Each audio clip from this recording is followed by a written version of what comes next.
Right, hello YouTube and welcome to today's Gems of War video. This video I'm going to be covering my scouting report for Sin of Maraj week, which is going to be from February 5th through February 11th. So, Sin of Maraj is right on the screen right there. You can see it just west of Shentang, which is where we were last week. This week, if you're watching this as soon as the video comes out, as for its faction, it is right there in the kind of the most southwestern corner of the map, kind of mostly west of City of Thieves, maybe west by west. But anyway, so Sin of Mirage, what is it? What's it good for? It is a fire kingdom, and its bonus is attack, which is good. Predominantly demon, which be good or bad depending on how well you like demon, but its maximum power level is a bit low because I believe it's one of the newer kingdoms. It was already in the game when I started playing this fervently, um, and it is the kingdom that you kind of have to get to in order to get to the underworld. Although what I've heard is you can actually get to the underworld earlier than getting all the way to Cinnamon, which is a good thing. That said, its maximum power as of this recording is 18, and when Sin of Mirage begins, we're expecting that maximum power level to only go up to 19. So, overall, if you have the kingdom level, that's a number in the diamond. That's 15, that's probably as high as it is. And if you want to go above power 10, can, but you just can't get to 20. And keep in mind that there is a cosmic dragon in Sin of Mirage, so in order to get all the way up to 19, we'll have to get well. Okay, so people asked from the previous video, what's the purpose of the core 4 and the full? Well, they're not specifically, they're just basically ideas of troops that you kind of want to have on your team. The reason I'm giving you this video 1 week early is so you have enough time to grind and get these troops if you don't have them, or if you do have them, get them traded up so that they're ready to go. Core 4 is always going to be the 4 troops that are part of your epic trials, because that's how you get your story pets. So those are the 4 troops that you absolutely need. You can get through all your trials, all of your stuff, and all your story pets. So, having said that, let's start with Abject of Despond. Abject Despond destroys all gems of the most used enemy. Those who didn't get enough of that in Dripping Caverns a couple weeks ago. Then eliminates 3 magic from all enemies if Despond is on my team, which it will be in the epic trials. If you change it, then you eliminate 3 more magic. The traits are nice, but they're not absolutely necessary. But this is someone I would suggest that you take serious for a reason that's going to come up a little bit later once we get to Despond. Well, actually, let's just go straight to Despond, and I'll show you why Abject is important. So Despond deals damage to an enemy equal to their attack. Deals the same to all enemies above them. Good, because that hits all of them without hitting all of them. So, but it summons an Abject of Despond at the end, so if you have an empty slot in your lineup, get it filled, which can be very important with these epic trials, because some of them can get kind of weird sometimes. The biggest trait for Despond drains 3 mana from a random enemy when matching 4 or more gems. Keep in mind that Despond is a base level legendary, so giving it elite levels is quite expensive. And by the way, don't even think about giving him elite level, because all he's going to get is magic points. And he has no magenta numbers, so giving him an elite level does you absolutely no good and wastes it. ton of metals or whatever you're going to use.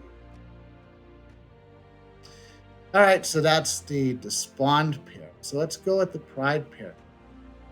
So the Envoy of Pride deals 46 damage to an enemy. Nothing is going to be a boss in the epic trials. So if an enemy dies, steal 4 magic from all remaining enemies. Only needing this for the epic trials. Haven't traded them yet. Know that you only have to go for the first two. If you are trading everyone to trade everyone, then you will need that third, but not until. So Envoy Pride is decent, say, but he's gonna be on your team whether you like it or not. Then you've got Pride, deals magic-based damage to an enemy for each of my skills that are greater than theirs. Steal 3 magic. Immune to a bunch of stuff, and but yeah, I think you're probably going to. If I was to take a guess, you're probably going to win or lose your epic trials based on the spawned pair more than the. That's just me. That's your core four. There are four more. I started off with a rare troop that is Greed. Greed gains gold equal to his life, gains 38 life and an extra turn. Not only that, but if he is fully traded, gains 2 bonus gold on 4 or 5 gem matches, and he starts the battle with full mana. You can see it based on his base level stats on my account. He has life of 93, which I think makes him a decent activator for gold teams. He doesn't multiply the gold that you get, but he is going to max out your gold, considering that he is empowered and he can get a lot of gold very, very quickly. So I would say good, good, good luck for gold teams. Want him, and if you get him to elite gold, you'll give him an extra life. So that's one of the demons to look for. Another one, and I'm a little bit on the fence of this. I almost just put this on the list just so I could have 4 of them. Symbol of Lust explodes 1 purple gem boosted by Daemon allies at a boost of 1. So explodes a purple gem at the start of battle, and when they use when Symbol of Lust uses it, it's uh, whatever it will only explode 5 maximum, but starts with 75% mana because it's swift, so you can get a decent amount of purple as long as it doesn't loop right back to itself. So it actually uses. But I like this one a lot better. The Bane of Mercy gives magic based attack to the first ally. Converts yellow gems to purple to boost the effect. Inflicts curse on all enemies. And also starts empowered, so you can use this right off the bat. There's a lot of Sin of Maraj troops that use purple mana, so it will be a much more stable mana generator if you have Bane of Mercy. But if you don't have Bane of Mercy, Symbol of Lust is at least okay. And then the Scourge of Honor is going to be my recommended mythic for this kingdom. So when I say recommended mythic, I don't mean burn all of your event keys trying to get this. I'm just saying if you're trying to get to power 10 with Sin of Mirage, don't have any mythics, and you see the Scourge of Honor pop up in the Soul Forge, that's when you want to start thinking about maybe getting it. Overall, as far as the mythic, it's not one of the best, but does magic based true damage all enemies. Then gains 2 mana back for each cursed or diseased enemy. Not only that, curses and diseases a random enemy when matching 4 or more gems when fully traded. Explodes a green gem at the start of battle, which is kind of. This troop is really good for quick demon teams. It does kind of taper off though, so it's not going to get you to. It probably won't get you to something crazy like a level 500 delve. but it will get you through a lot of the and maybe some of the medium stuff. Depends on how you who you surround them with. But anyway, those are my eight for the core four and the four more. So let's move on to the weapons. So the weapons, there are 12 weapons in Sin of Maraj. And because we're going to get a Power of Doom, I'm assuming that's going to go up to. So if you're looking to figure out your roadmap to power level 20, know that you only need to have 8 of them. So you do have a little bit of wiggle room if you don't have. Probably don't. I don't have. Okay, so what would I recommend? Well, in the Soul Forge, you might find the Bane of Gods. Bane of Gods does explodes a bunch of purple gems, grants a random status effect to all Sin of Maraj allies, and summons a Sin of Maraj. You know I like these weapons. As far as the improvements or the four bonuses it gets, none of them are particularly good, but the spell is okay. But the spell is pretty good. So might be worth getting if you happen to see it and you happen to be able to afford it. Otherwise, you can take a look at the Sickle of Sin. Sickle of Sin does a certain amount of damage to an enemy, boosted by your Sin of Maraj allies, and creates a mix of 6 red and purple gems for each Sin of Maraj ally. The improvements aren't really improvements in my opinion. Overall, the Sickle of Sin can be a really good mana generator, particularly if you have a lot of demons using red and purple. Those are fairly common colors in the Sin of Maraj, so that could yeah. Let's go over the specialty weapons. First, let's look at the faction weapon. Faction weapon is called the Ace Sin. It pulls an enemy and yourself to the front. Create 6 skulls and 8 more if your life is higher. Again, not the improvements aren't really much to say. There's not much to say about them. I do like the idea of pulling yourself and somebody else to the front. For one, your hero is usually going to have your best overall base attack anyway. So with your hero in front, you're going to be doing more damage. Plus, you can then pull someone else to the front on the other side that has a lower attack, and then make the other side to do less damage. Just keep in mind that does put your hero out in front, and Sin of Maraj isn't exactly known for having healers, so just be careful with that. So, but it's a nice weapon. It'll be available on Tuesday of this week, so keep an eye out for that. Your class weapon is Sin's Harvest, which deals damage to all enemies and converts yellow gems to doom skulls. Again, the improvements, first the first enemy.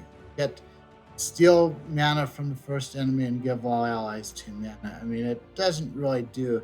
There's nothing that's like that really jumps out at me when I look. And I rarely use it. But 250 wins in the Doomsayer class, and it's yours. That's all I gotta say. So, there are 2 doomed weapons right now, and there will soon be 3. I have one of them, probably, and I really want to have the other. Let's take a look at the weapon that I do have, Doomed Magi. It creates 4 gems plus 1 gem per tempering level, then gives a bunch of armor to all purple allies. If the enemy has a doom, eliminates all armor from the enemy. It does have enchanting as its 3rd improvement, which is good. Creates a dark storm, which is kind of nice. You're really kind of looking at, if you really want to make the best of this, you need to have it be in a brown and purple team. which makes me think that this might be a better Kitar weapon than Sin of Maraj, but it's not something that you absolutely need. But if you can get the other one, then you absolutely. Doomed crossbow, I don't have it right now, but it deals damage to all enemies plus 1 per tempering level. Transforms blue gems to doom skulls. The enemy has a doom, creates 5 more, then gains 3 mana for each red enemy. This is a series of doomed weapons that I hear a lot of people talking about the most. So this is a good weapon to get if you don't have it. It does use red mana, so make sure you have the right gems for it, gemstones. And yeah, this is I would say a pretty good weapon. We'll actually be getting another uh, third doomed weapon for Sin of Mirage if it comes to pass everything. Scouting report. So Doomsayer. There we go. Traits for Doomsayer: all enemies lose 2 random skill points, explode a purple gem at the start of battle. Common with Sin of Mirage troops. 25% chance to death mark a random enemy when matching 4 or more gems. Great when it works, non-factor when it doesn't. Not much to say about that. As for the talent trees, let's just take a quick look at level 100. See how far you absolutely need to go to get the most out of this. All enemies lose 1 point on random skill when I match skulls. Is okay. You don't have to worry about Fey allies, and you don't have to worry about undead allies either. So it would be Chaos Wave if you get to level 100. That's a long ways to go for losing 1 random point when you match skull. Okay, 70. This looks better. 2 magic and attack when you take damage to life. Good combo if you have that weapon that pulls you to the front. Bonus green from green gem matches is good if you have Scourge of Honor on your team. Death mark a random enemy at the start of battle. Good in all other situations. So if you got to level 70, good. You don't have to go any further unless you're just simply grinding it for power, which you might not have to do right now. Anyway, that's it for the Doomsayer. And now let's just take a quick look at the pets. All the way down to Maraj. Set this.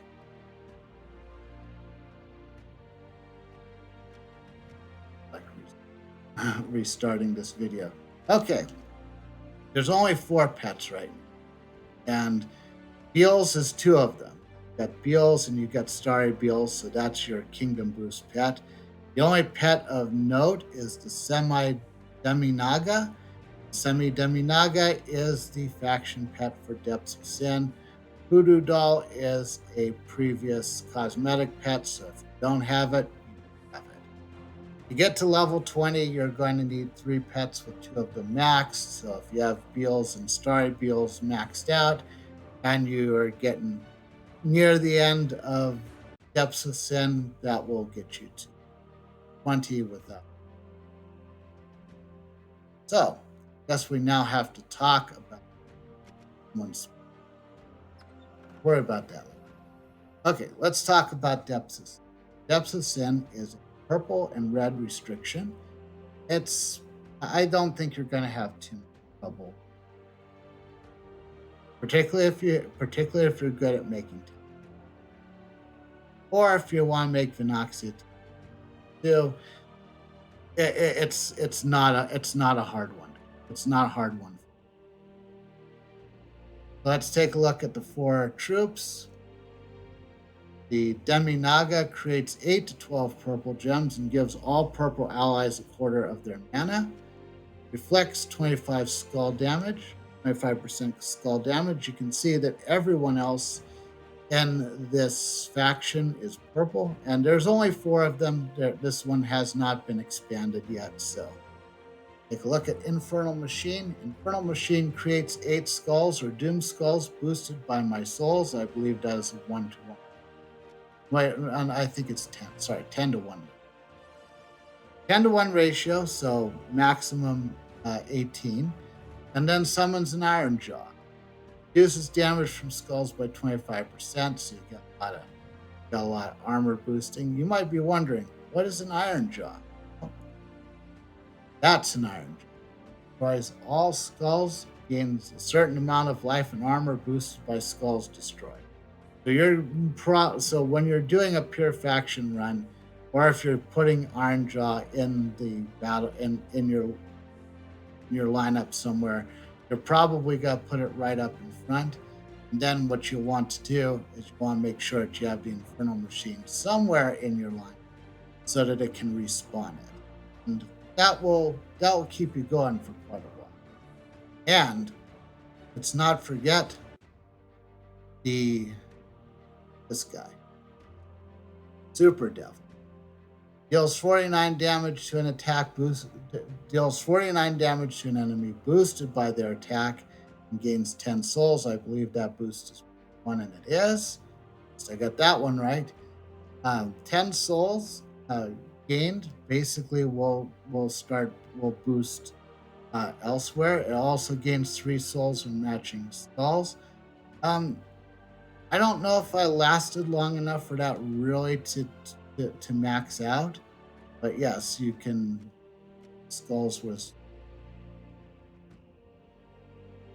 so boosted by souls. So if you get all the way up to 100, then you can make a bunch of those, which helps this out, and then Tartarus is basically your main damage dealer.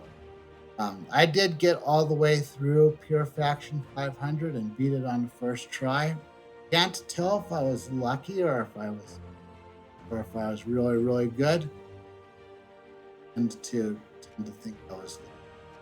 But anyway, so your guild event is going to be Tower of Doom. This is the best guild event, in my opinion, to buy all the tiers, because you want to get as many of the Forge Scrolls as you possibly can.